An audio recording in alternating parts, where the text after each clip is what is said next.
una nota negativa. Bueno, ayer nos habíamos quedado en la historia nacional y dijimos que se buscaba unir, generar algún tipo de vínculo entre todos los, podemos decir, las jurisdicciones, las antiguas y las nuevas, después de la conquistas del desierto norte y del desierto sur, y la llegada aluvional de los inmigrantes. Entonces, la necesidad de entender una nación como aquello anterior y a la vez existente que genera unidad, se marcó. Yo les había marcado, el que me sigue habrá hecho la línea de tiempo, y dijimos que la importancia que se le daba era justamente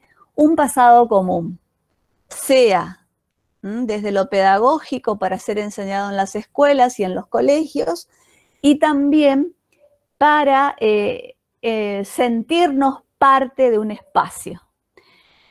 Se generan, yo les había dicho, centros de estudio, podemos decir también reuniones dentro de las mismas, la Universidad de La Plata, la Universidad de Buenos Aires, ¿no es cierto? Pero pasó un tiempo hasta que en 1936 se crea la Academia Nacional de la Historia, que hasta el día de hoy, ¿no es cierto?, va generando, es la guardiana, podemos decir, de este pasado común, pero también está abierta a lo nuevo. Y habíamos dicho recordar dos nombres, Ricardo Levene, Emilio Ravignani, que han formado institutos que hasta el día de hoy promueven la investigación, a los jóvenes historiadores, como se los nombra, se les brinda becas, ¿no es cierto?, sea de Buenos Aires o sea de la provincia. Es una institución de tipo del Estado, pero bueno. Y la pregunta que había surgido era, si Buenos Aires, ¿no es cierto?, ¿es la historia desde Buenos Aires o es una historia que contempla esa nación que no, ya tenía más de 100 años, pero que incluía a las viejas jurisdicciones o las viejas provincias y las nuevas, que eran territorios nacionales, pero cada una ya va a... Yo les había contado como anécdota lo de la forma del caballito de nuestra provincia, ¿se acuerdan? Y entonces la gran pregunta ¿es una historia nacional desde Buenos Aires o es una historia nacional realmente para todas las circunscripciones? ¿No es cierto? Y las respuestas pueden ser diferentes. Hasta el día de hoy nosotros tenemos esa dualidad. A ver cómo los historiadores del siglo, avanzado del siglo XX, van a intentar dar a esta institución algunos, podemos decir, modificaciones, cambios, pequeños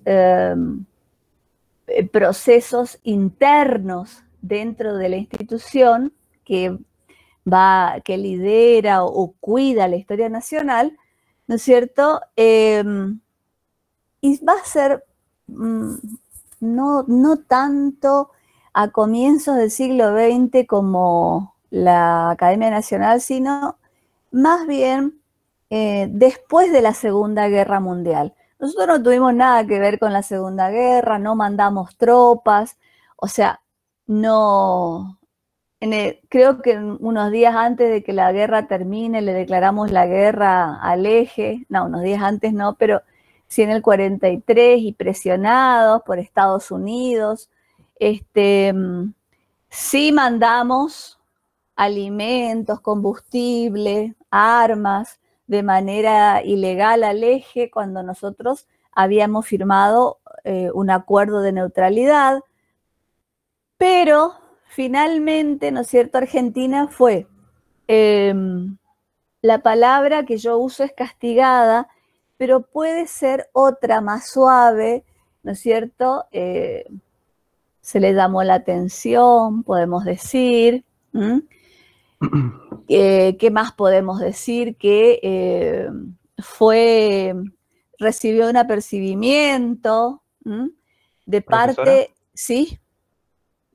puede ser también por o sea, por la influencia económica que recibía Argentina por parte de Alemania, que inclusive hubo una serie de fallos judiciales referente a capitales alemanes que Sí, habían totalmente. invertido en Argentina, por ejemplo, el caso Merck Química Asociado, Por que era ejemplo, una pero farmacéutica. escuchen, Alemania estaba presente junto con Londres o con Inglaterra, si queremos, con Francia y con Estados Unidos, con capitales en farmacéuticas, en producción de alimentos, en producción de maquinaria, o sea, no eran países o firmas, perdón, extranjeras o sociedades extranjeras que estuvieran fuera de Argentina.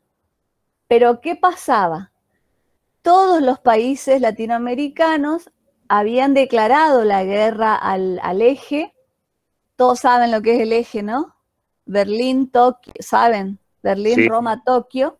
Entonces, nosotros estábamos en esa actitud de neutralidad cuando en realidad seguíamos colaborando de cierta manera mediante, podemos decir, ilegalmente, submarinos y grandes barcos. Después no podían más porque ya había mucho cuidado. Entonces van a bajar inclusive el famoso oro nazi.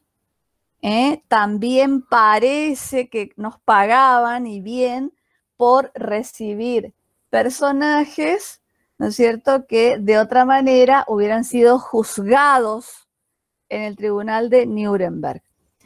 Esto se intuía y había muchísimos testigos, muchísimos Profesora, testigos. ¿Por qué? Los de la Patagonia, ¿quiénes van a ser los testigos? Sí. previo digamos, a la finalización de la Segunda Guerra, eh, por ejemplo, también hubo participación como agregados militares en Alemania y participación de Sí, adiestramiento y lo digamos, veníamos de los haciendo, militares en Alemania. desde que se creó la escuela, o sea, la escuela militar o el colegio militar, para hablar correctamente. Uno de los personajes que se va a formar en Alemania y en Italia va a ser Perón.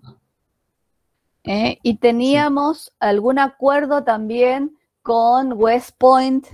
Tenías que tener para tener estas becas, tenías que tener un promedio cercano al 10. Eran becas realmente completas, ¿no es cierto? Y volvías con no solamente una preparación, sino también con mayores cargos. Entonces podía ser muy joven, como fue el caso de Perón, y ya tener un cargo militar importante.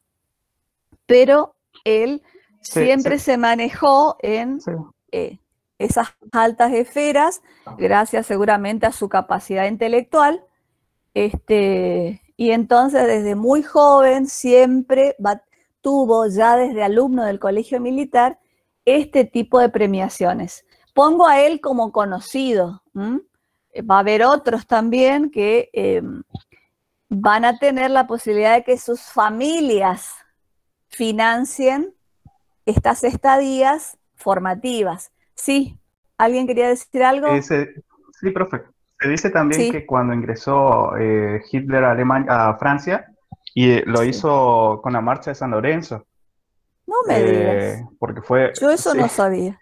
sí, ¿Por qué?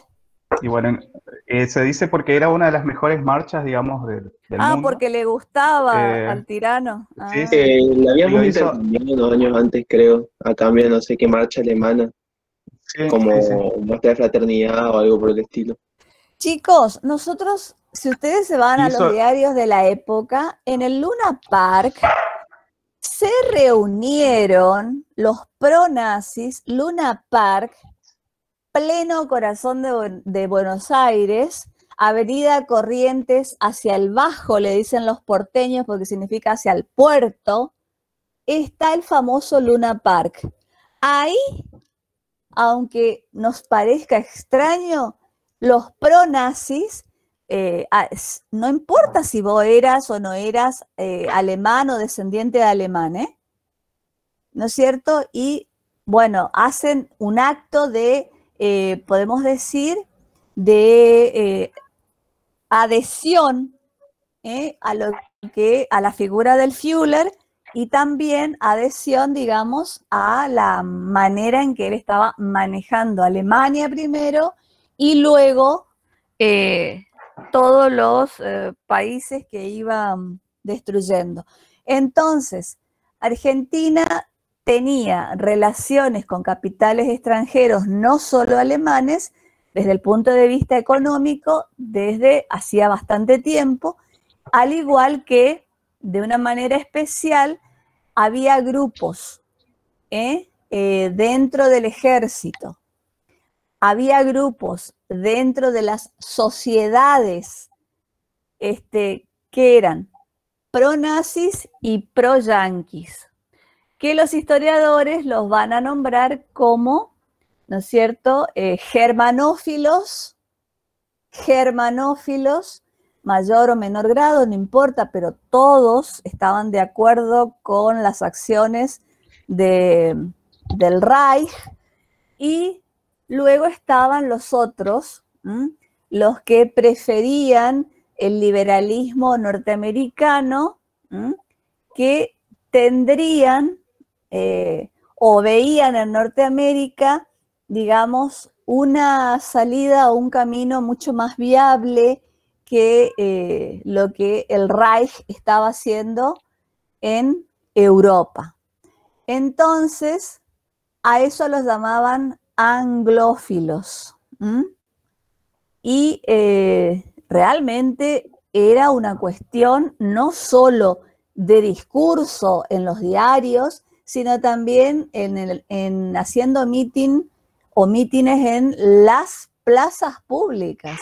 Entonces, Argentina estaba muy relacionada con esto, no solo por nuestra relación inmigratoria y tener abuelos, padres o venirse de esos lugares, sino también había intereses económicos y también intereses políticos. Bueno, ya hablamos entonces de cómo Argentina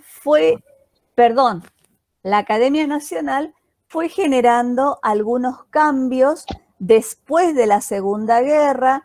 Nadie me preguntó cómo nos castigaron. No fuimos parte del Plan Marshall norteamericano. Por ejemplo, Chile recibió, Brasil recibió, y ese dinero, que eran sumas importantes, mandaron a los países europeos para su reconstrucción, y también, por ejemplo, Brasilia va a ser el gran emblema brasilero de lo que hicieron, ¿no es cierto?, después de la Segunda Guerra.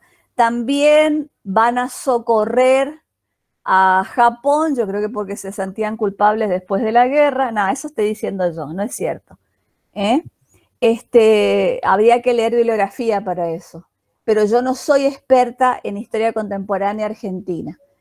Entonces, fíjense, nosotros salimos, nos sacaron de la lista de los beneficiarios, porque nos habían encontrado con la mano en la masa, es decir, firmar un acuerdo de neutralidad y no cumplirlo. Nada que ver con la Argentina de la Primera Guerra, la Argentina de Irigoyen, donde él firma la neutralidad y la cumple a tal punto que los alemanes vienen a querer hacer la trampita de siempre, llevar sobre todo la comida, ¿no?, y los combustibles, e Irigoyen los bombardea Entonces, Alemania va a tener que, hay un bombardeo entre ambos, y Alemania al final de la Primera Guerra paga a Argentina los destrozos que hizo de naves y del puerto. O sea, un caso de neutralidad que se cumple, otro caso de neutralidad en que hacemos trampas. Muy bien. Entonces, ¿cuáles son las propuestas después de la Segunda Guerra Mundial? Con, podemos decir, historiadores que se preocupan para que esta academia tenga otras áreas de estudio. Y va a surgir lo que se denomina la nueva historia política. Nueva historia política. Y ahí directamente esa idea de los padres de la historia nacional, Mitre, por ejemplo, él, ¿no es cierto?, había dicho que la nación era ese espacio donde vivía y que estaba presente, la población, y que estaba presente y que precedía a todo lo que venía. Acá dicen, la nación precedía a la historia nacional, o al revés, los pobladores o el ciudadano generaba la formación de la nación. Entonces surgen problemas. Uno de los primeros era la nación como problema. Nación desde Buenos Aires, nación desde las provincias. Segundo problema. Ese famoso centralismo porteño tan gastado por la política, pero no por la historia, y nosotros estamos en la segunda línea. No me opongo a que hagan política, pero si van a ser historiadores y políticos, me encantaría que lleven la verdad como uno de los elementos de sus discursos. Entonces, aparece la otra problemática, que es el vínculo ciudad-puerto, viejas provincias, en la primera etapa. Luego será ciudad-puerto sola, con la confederación separada. ¿Se acuerdan que ayer hablamos, no? ¿Ustedes van anotando lo que yo digo o yo preparo la clase y nadie anota nada? Sí, profe, dentro de lo que habla y la velocidad. Claro, porque si no después se complica a la hora de estudiar el parcial. Bueno, opino, es una opinión mía. Entonces, Buenos Aires realmente se comporta como una provincia y un estado federal, como dice la Constitución, o su vínculo, ¿no es cierto?, con las provincias deja algunos espacios criticables. Entonces, hay nuevos aspectos, reitero, no porque antes no se viera, ayer ya lo hablamos, si no, no lo hubiera hablado ayer, sino porque ahora van a surgir inquietudes, ¿no es cierto?, que permitirán que los historiadores planteen estas situaciones. Uno de los primeros, y está, yo no me acuerdo si vive todavía Chiaramonte, sí, me parece que sí, es un señor grande, dio clases hasta muy grande, y Chiaramonte nos va a decir, ¿no es cierto?, a través de una obra que recién la editan en el 97, miren, 1997, pero que él la tenía en sus hojas de clase, la tenían en pequeños o grandes artículos que él iba publicando en revistas especializadas, en los congresos, hasta que finalmente hace una compilación y surge una obra que ustedes la van a tener que leer, me parece que entre Argentina, en Argentina y seguramente también en regional, denominada la obra Ciudades, Provincias, Estados, Orígenes de la Nación Argentina. Quiere decir entonces que él va a sumar con este texto, después de muchos años de trabajar el tema, ese problema, nación, Buenos Aires, provincia, esos problemas que hasta el día de hoy seguimos sintiendo. Pongo un ejemplo, ponés la tele, y los canales que podés ver, el 90% de las noticias son noticias ¿de dónde? Buenos Aires. Sí. Buenos Aires.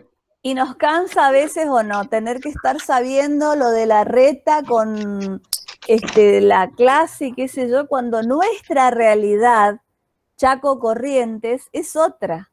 ¿Sabe cuándo se dio esa situación, profe? El viernes pasado, cuando en todos los canales estaban mostrando el piquete que hicieron en la estación en Constitución, que no se podía nada, qué sé yo, y vos salías a la diferencia que hay y vos decís, pero y el problema, más allá de, lamentablemente, pero lo tenés vos allá, o sea, nosotros lejos y es otra realidad totalmente distinta, ¿no? Claro, y el medio muy bien, y el medio de comunicación, sea prensa, sea radio, sea televisión, y los nuevos que son, digamos, derivados de la informática, muchas veces, digamos, yo sé que están para hacer dinero, y donde está la noticia van a ir, pero también se marca claramente el interés, dónde se percibe. Siempre que yo emita una opinión de tipo personal, ustedes tómenla como eso, agregan opinión de la profesora, porque ustedes podrán tener otras opiniones. Entonces, ya les presento a una obra que la van a tener que estudiar cuando den la nueva historia política. Es la historia política argentina que ayer dimos. ¿Se acuerdan con Mitre y sus peleas con López? Pero todos aceptaron esa línea de tiempo. Después de la Segunda Guerra Mundial no desaparece, repito, sino hay propuestas de problematizar temas que ya existían, como el tema del puerto, el tema de la coparticipación, el papel de las provincias. Entonces, ¿quedó claro eso? La nueva historia política se diferencia tal vez de la que nosotros estudiamos porque hay nuevas temáticas, y se le da importancia a otros aspectos, a los que ya existían y a los nuevos. Ahora vamos a la otra diapositiva, que es la historia regional. Disculpe, profesora. ¿Sí? ¿Podría repetir el nombre del libro? ¿El de Chiaramonte? Sí. Ciudades, provincias, estados, orígenes de la nación argentina. Gracias. Es entretenido de leer y no es un gran libro como para, ay, me voy a morir porque lo estoy leyendo a von Ranke, que sí es gordito. No. Entonces, acá hay un planteo nuevo. Sí, si bien la nueva historia política es una renovación, pero entiendan la palabra, renuevo. Lo que ya está, sumo lo nuevo. En cambio, la historia regional, ¿no es cierto?, nos va a traer como un aire nuevo a los centros académicos de la historia. Entonces, una visión que la traíamos desde la conquista del desierto, podemos decir, era como el país tenía, ¿no es cierto?, diferentes espacios que denominaban región. Ejemplo, la región noroeste, ¿se acuerdan? Jujuy, Salta, ¿no es cierto?, con características propias. No hablemos de Cuyo, que desde la época de los españoles era una región muy, muy, muy unida, San Juan, Mendoza, San Luis, ¿no es cierto? La región pampeana, Buenos Aires, parte de Santa Fe, parte de Entre Ríos, sur de Córdoba, o sea, podemos ahí, inclusive, podemos geográficamente decir, es la zona de la pampa húmeda, la zona más rica que tiene nuestro país en producción agroexportadora. Pero, ¿no es cierto?, veíamos al Chaco, el desierto verde, porque no había población blanca, pero población había, era una mirada. Y la Patagonia, que el desierto sur, porque no había población blanca, pero sí había población. Entonces, la mirada tradicional o la mirada que perduraba era esto de esos espacios que existían y se unían por determinadas características como las costumbres, el idioma, el segundo idioma, o la lengua, que podía ser el quichua, por ejemplo. En el caso de la zona de los Andes, la presencia de los araucanos o de la araucaria, la pampa que estaba relacionada al gaucho y al ombú. Entonces, había un espacio que ya desde épocas anteriores se las podía como notar. Y inclusive eran como espacios homogéneos, o sea, consideraban que dentro del país o dentro de la nación, estos espacios estaban unidos sobre todo por la geografía y las costumbres, por un pasado común, por ser habitados por pueblos originarios. Y ahora, en esta apertura de la historia argentina, no solamente se suma la historia, la nueva historia política, sino la historia regional también se renueva. Y aparece la idea de región, fíjense qué interesante, yo subrayaría con rojo, como construcción cultural. Es decir, se convierte en un problema, ya no es algo que se nos fue dado y que está unido por la geografía, las costumbres, la cultura. Ahora hablamos de un nuevo significado de región. Esa región básicamente tiene lazos culturales, no los vamos a negar. Pero es una nación, perdón, es una región que puede tener límites distintos. Límites distintos.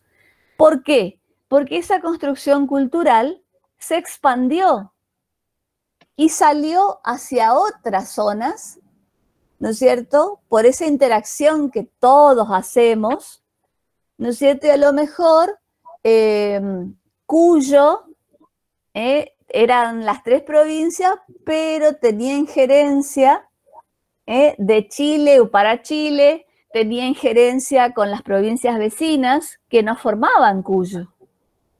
Por eso decimos que es un espacio de interacción entre los protagonistas, que son los grupos sociales que se mueven y ya no están pegados a una historia provincial, historia de Corrientes, historia de Buenos Aires, historia de Salta, sino se convierte en un problema.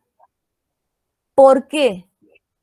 Porque dejamos de aceptar que la región es básicamente geográfica y unida por las costumbres o el pasado, para decir que es una construcción que las sociedades van haciendo, que por supuesto están unidas por la geografía y las costumbres, pero también consideran que el espacio es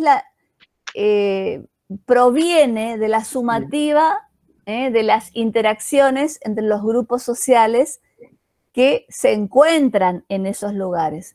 Sí, ¿quién me habló? Andrés, le quería preguntar, ¿eso no implicaría, o sea, la segunda cosmovisión, no implicaría que también entonces las regiones son muy mutables en el tiempo? Exactamente. O sea, por eso va a decir que facilidad de interacción sería. O sea, por eso va a decir que es un espacio dinámico.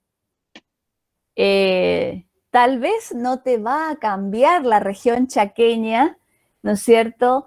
Porque la geografía nos une, porque los lazos y las costumbres están, pero no quiere decir que se resuma en un espacio nada más geográfico, sino hace referencia a lo cultural y a la interacción y al dinamismo de los grupos sociales que se mueven en esos espacios y también promueven intercambios.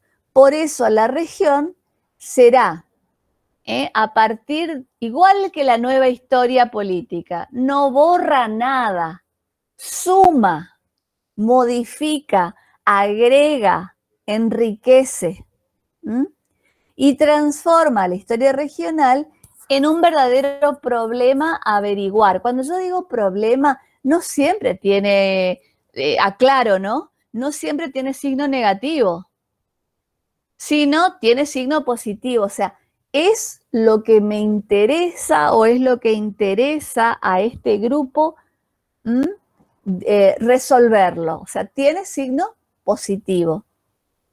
A ustedes les va a tocar trabajar, ojalá les interese, la historia regional. Es apasionante, hay mucho, pero hay muchísimo más por hacerse. Y una entidad que le va a dar realmente un empuje gigantesco a la historia regional será la Facultad de Humanidades de la UNE. Primero son profesores de otros lugares que vienen a formar profesores y después serán profesores locales, ya primera, segunda generación, que se van a preocupar por, obviamente, todos estudiamos la historia argentina, pero también cuando ya terminan y son docentes o son licenciados o son las dos cosas, se dedican a que sus temáticas de producción para presentar en un congreso, en una jornada, para poder ser publicado. Si trabajo en política, bueno, voy a tener la oportunidad de que el partido me convoque, ¿no es cierto?, o me publique, y entonces son ustedes, esa generación que va a renovar lo que hoy se está haciendo.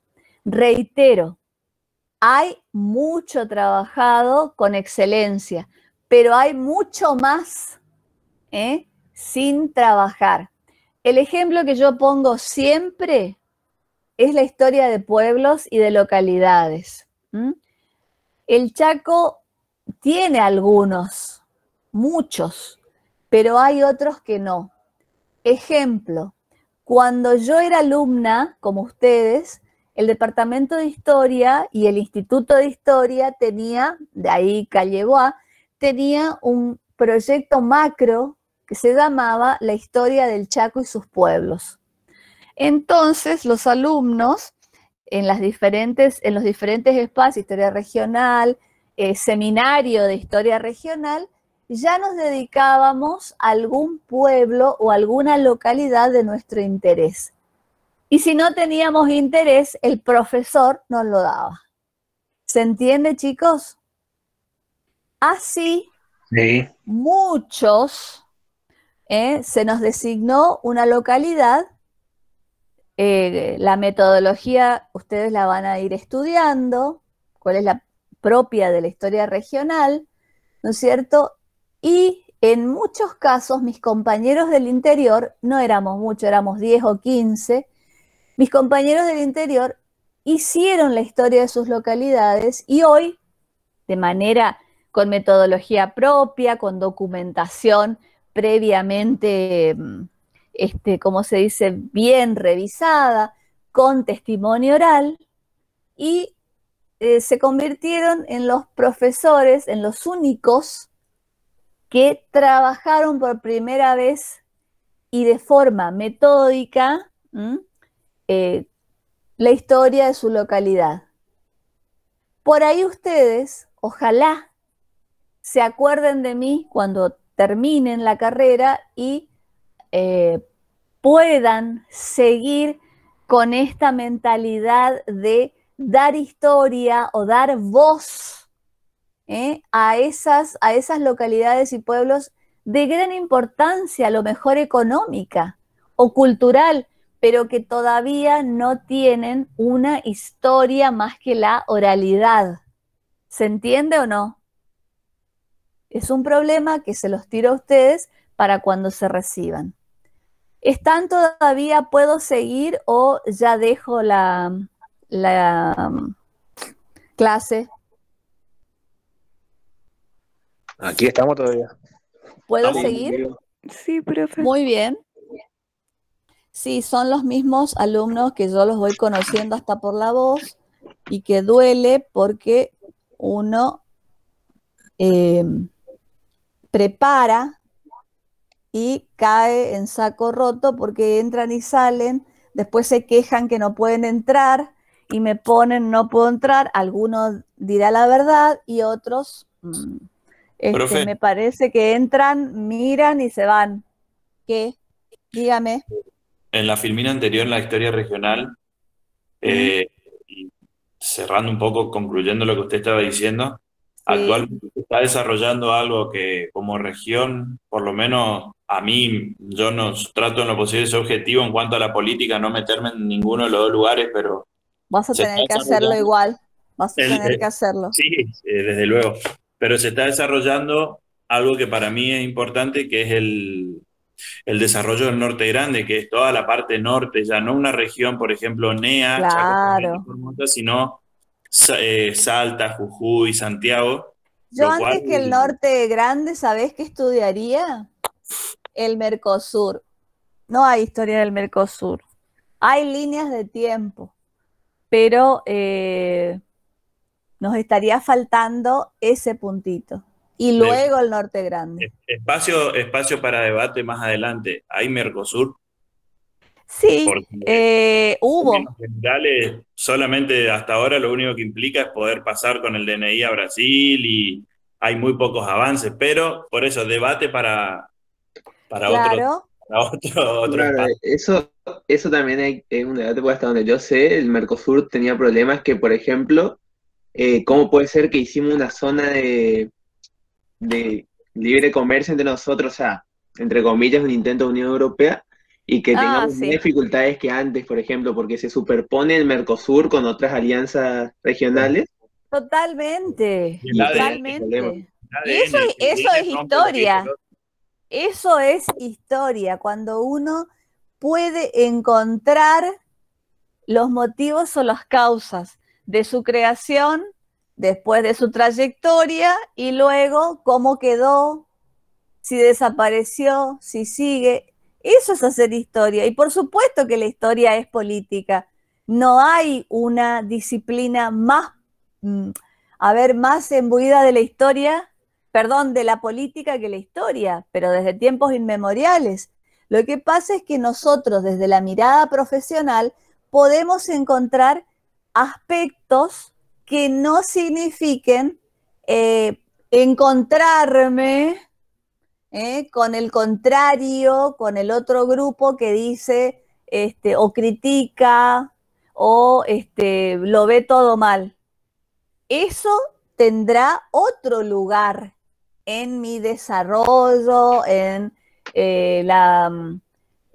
lo que yo elija para estudiar, pero todos podemos hablar del Mercosur, del Norte Grande, de las relaciones de Chile con México y Estados Unidos, y cómo fueron firmando los grupos progresistas en relación a los grupos tradicionales, conservadores, liberales. Son denominaciones políticas que nosotros podemos ubicar en el tiempo, decir cuál fue su origen, su objetivo, sus motivos, si hicieron algo, repito, la trayectoria y las conclusiones con respecto a ¿lograron? ¿No lo lograron? Y eso es una historia honesta. Después agregaré, siguiendo mi honestidad de investigador, desde mi punto de vista, y ahí sí ustedes agregan lo que ustedes creen. ¿Se entiende? Pero el resto van a tener que trabajar con documentación y elegir documentación que no sea toda del mismo color. Cuando yo les decía, hay gente que les desagrada Mitre y a otros les desagrada Sarmiento. Al historiador no le tiene que importar, y esto se lo voy a decir hasta el último día en que sean mis alumnos. El historiador lee los textos sin ponerle color político. Después que yo conozca al autor, hago mis críticas. Pero ¿de qué vale hablar mal de Sarmiento o hablar mal de Mitre si no sé lo que hicieron? ¿Se entiende o no? Sí, sí. Y aparte... ¿La separación no sería más la separación partidaria que política en tal caso?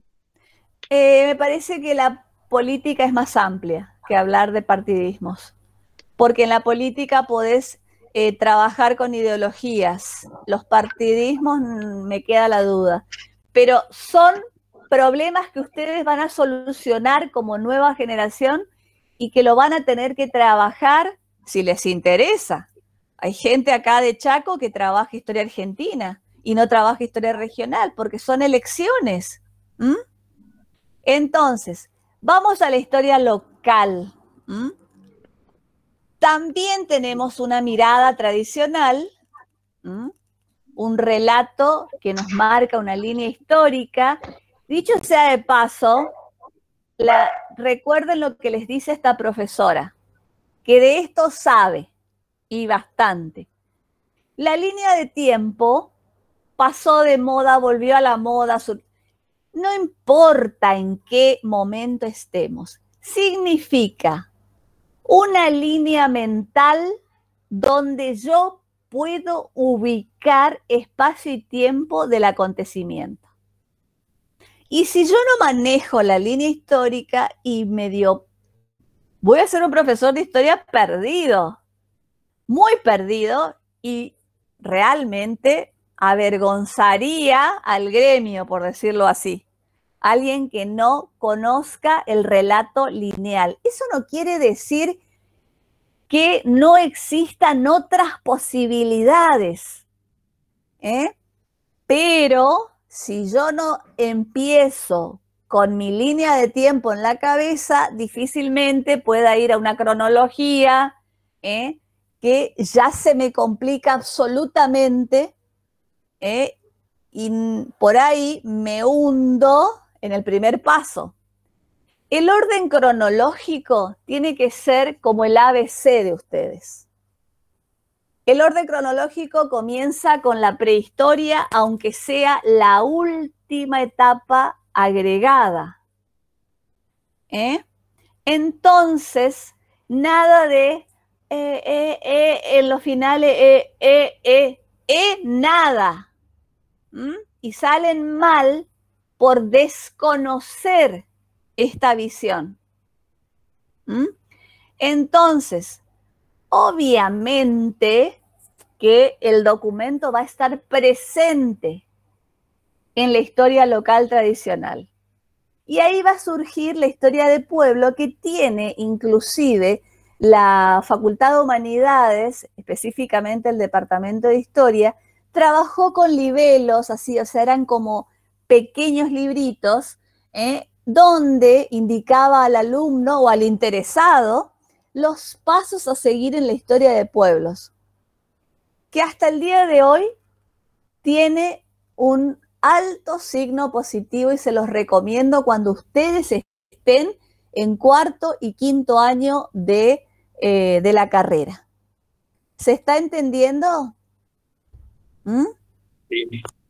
Sí, profe. Bueno, entonces, esta visión será tradicional, pero ustedes la tienen que incorporar a su vida. Y otra cosa, si no sienten pasión de conocer el relato lineal, el orden cronológico, y se les va a complicar y hacer pesada la materia, las otras materias y la carrera.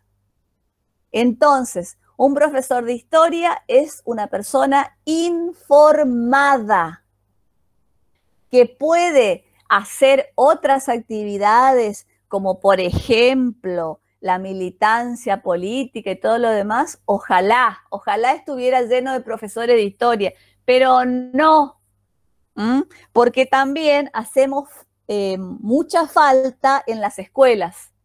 Es mentira que no hay trabajo, eso es una mentira. No sé quién o cuándo surgió.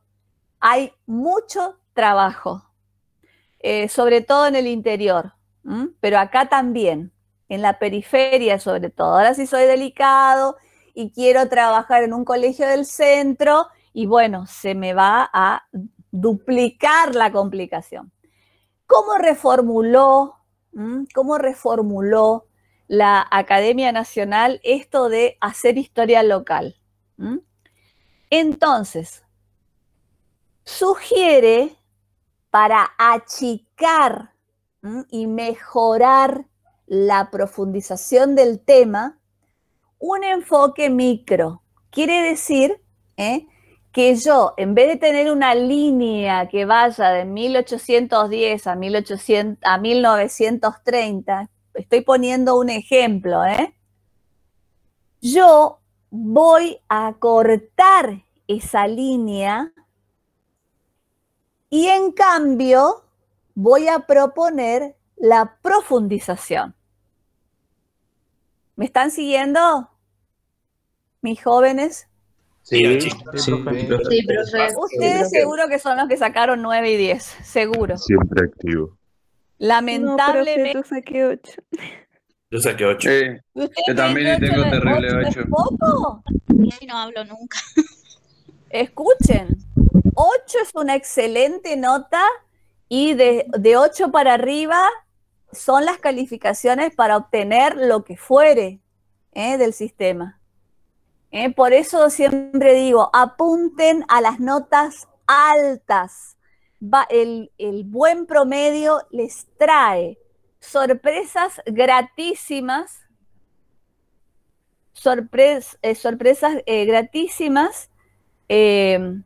a lo largo de la carrera. Entonces, ¿se entendió lo del enfoque micro? Sí, No, profe. Sí, profe. Una consulta. ¿Sí? Entonces sería sacar, no entendí la relación región-tiempo, o sea, enfocarse en un punto específico, ¿en qué sentido? No, la reformulación lo que implica es que ese relato lineal, que se me hace largo, o puede incluir, por ejemplo, siglo XIX y XX, no quiere decir que no lo puedo hacer, eso quedó claro, ¿verdad? No quiere decir que yo lo puedo hacer, sino que la reformulación o la propuesta que se hace es que ese enfoque sea menos largo en cantidad de tiempo,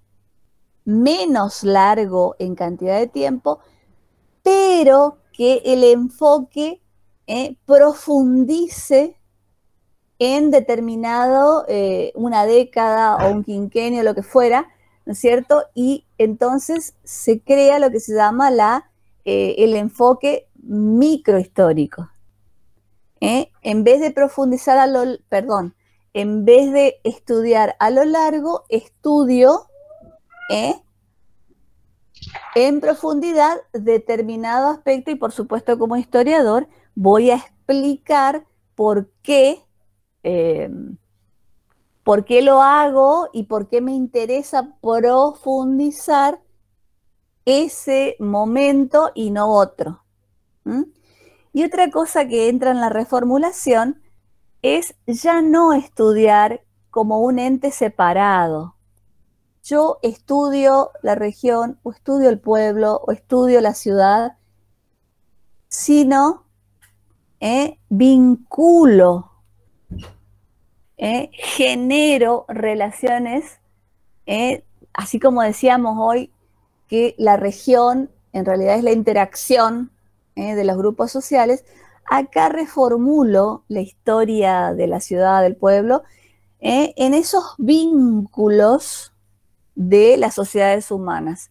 Entonces ya no va a ser todo comprimido a un lugar o a una región, sino voy a extender, o sea, puedo profundizar y será válido siempre que ustedes lo expliquen.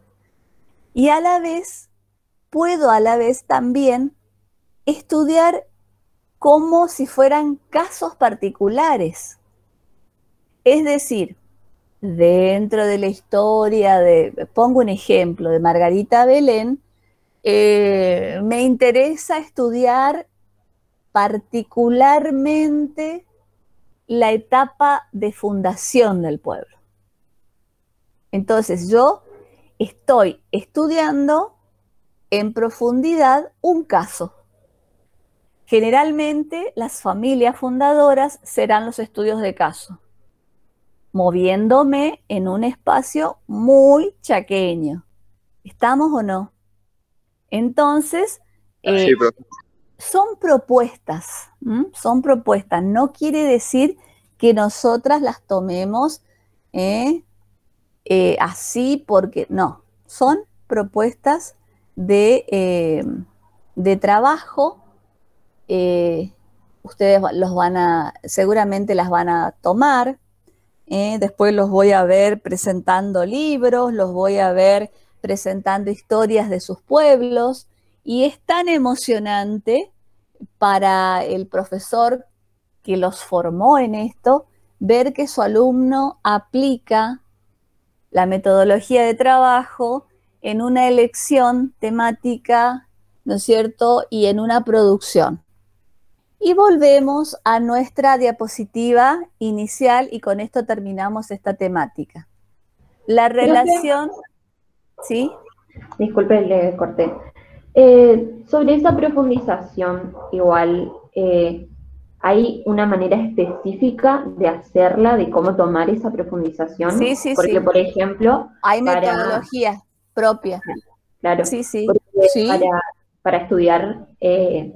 Como por ejemplo, se formó, tenés que estudiar las causas de por lo qué teórico metodológico, tanto en la visión tradicional como en la visión reformulada o renovada, es una, digamos, siempre va a guiarte, y hay textos que te van a sugerir qué camino seguir. Y muy buenos y muy cortos, quiero decirte, que hace que nosotros, los teóricos de la historia, podamos leerlos rápidamente, y son muy pocos los que les gusta la teoría de la historia, muy pocos. La mayoría le gusta la historia de los acontecimientos o la historia de los hechos, y les gusta mucho, no sé, la historia argentina independiente, la historia argentina contemporánea. Pero por ahí, si no tenemos hecho este andamiaje, chicos, igual que cuando construimos una casa o lo que fuere, y no tenemos los andamios, podemos tener graves accidentes. El accidente que puede tener el profesor es ser un burro, un bruto, perdón la expresión, que no sabe explicar ni al alumno ni al colega qué método usó, de dónde partió, cuál fue su interés. Perdón las expresiones, pero hay gente que no me gusta la teoría de la historia, que son introducción y son metodología, y la tercera que es historiografía. No me gusta. Bueno, está bien que no te guste, pero lo tenés que saber. ¿Se entiende o no? Sí, profe, se entiende. Entonces, de nuevo, terminamos en la filmina o en la diapositiva que iniciamos. Como la historia o el acontecer, el hecho histórico, que no tiene en cuenta cómo ocurrió y dónde ocurrió, es un blef. O sea, no es nada, porque será una efeméride, un recordatorio, pero no le estamos dando lo que merece el acontecimiento, que es un estudio a lo largo o a lo ancho, en muchos años o épocas, o de manera más bien centralizada, pero apliquemos esto que sabemos. Bueno, chicos, acá terminamos, discúlpenme, pero era necesario. Una pregunta. ¿Cómo no? Más para lo del parcial, sería hasta historia local y ahí termina, sería el punto 3.1 y 3.2 del programa. El parcial no estoy recordando el segundo. El 26, profe. El 26. Nos dijo la fecha. O sea, la semana que viene. Después de nuestra recordación de una fecha más que importante, ¿no es cierto? El 25 de mayo de 1810, revolución. Entonces, y sí, seguramente hasta acá. Hasta acá, porque el martes tendría que ser el feriado. Entonces no vamos a poder tener otra clase y esta sería la última. Esta sería la última y hasta la historia local, como vos dijiste. Dale. Gracias. No, de nada. Un gusto, chicos. Nos vemos. Una consulta. ¿Consulta? Antes de que termine la clase, ¿el parcial vendría a ser como fue el primero o ya sería...? Ah, bueno. Muchas gracias. Y también, por favor, no cometan los errores del primero. No me manden... ¡Ah! Casi olvidé. Mándenme en Word, chicos. Me mandan en PDF como si fuera la octava maravilla el trabajo de ustedes, que yo tengo que andar con mis equipos viejitos buscando la manera de transformar. Entonces mándenme en un Word común y corriente. Yo siempre cuido, no ando mandando sus parciales a nadie. Entonces, eso me simplifica el encabezamiento. Fíjense, mucha gente no puso el encabezamiento, o sea, yo no sé si es un trabajo práctico, si es un parcial, si es un recuperatorio. Al respecto de eso, nosotros, yo venía, por ejemplo, en mi caso, yo publiqué en Facebook en su momento, yo había realizado todo el trabajo con un encabezamiento que era el mismo que usábamos para trabajos prácticos, que me ponía media carilla. Y cuando la profesora, creo que Leoni, había informado que no tenía que tener parámetros, digamos, el tamaño de letra, márgenes, ahí recién corregí. Y por supuesto que de 4 páginas o 3 páginas me pasó a 2 páginas y media, o sea, me cambió todo ahí. Teníamos esos parámetros, digamos, decir, bueno, tal letra, tal encabezado, tal dato, sencillo, y manden con esos márgenes, digamos. Ese por lo menos fue mi caso. Bueno, entonces ahora ya nos autocorregimos entonces.